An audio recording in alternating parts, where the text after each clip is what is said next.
Part 2 Blood Moon Ranch, The Reckoning.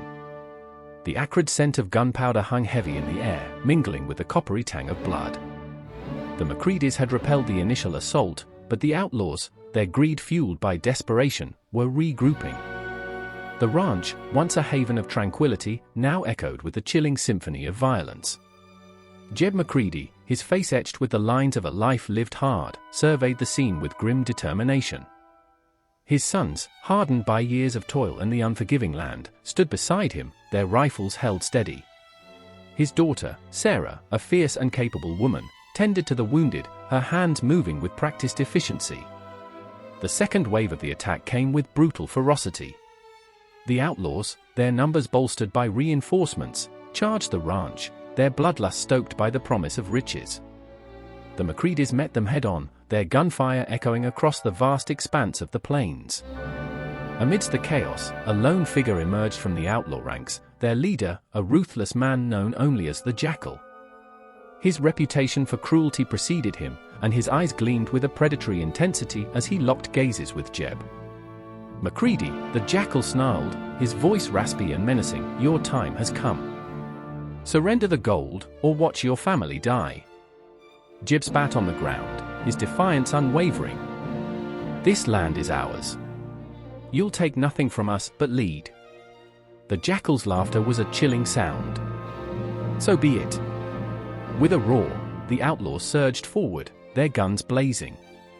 The McCreadys fought with the fury of cornered wolves, their resolve unyielding.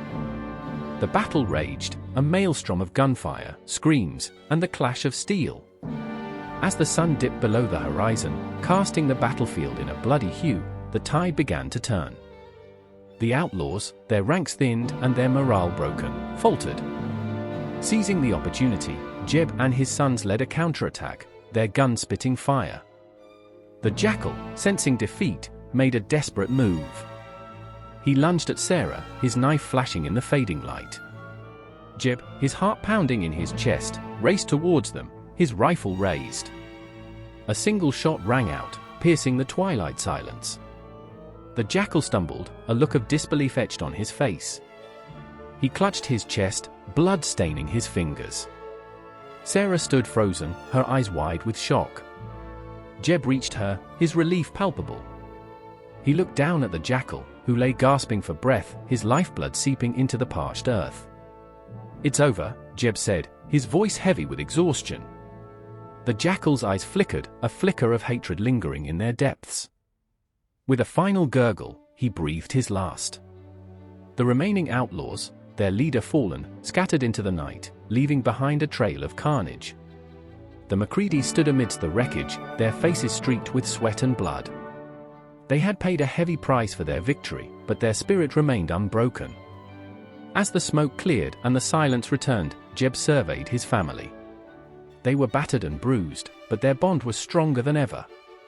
They had faced the darkness and emerged victorious, their resilience a testament to the enduring spirit of the American West. Under the blood-red moon, the McCreadys began the arduous task of rebuilding. Their legacy would live on, a symbol of courage and the unbreakable ties that bind a family together.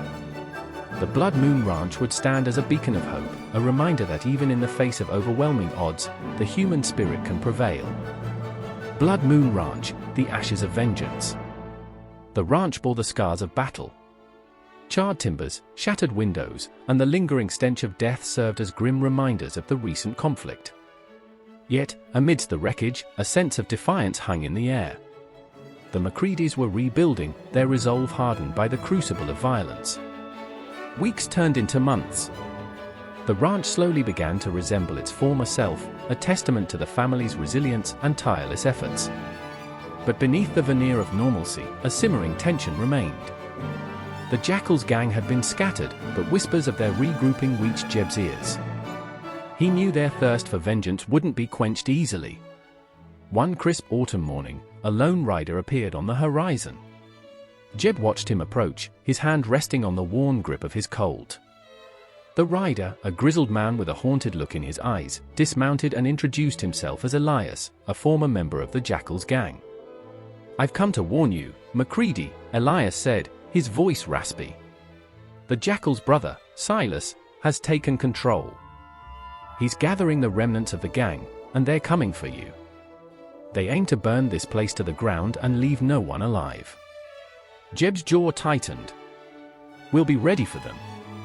Elias nodded. "I hope so. But Silas is a different breed than his brother. He's more cunning, more ruthless. And he's driven by a burning desire for revenge." With that ominous warning, Elias rode off, leaving Jeb to grapple with the impending threat.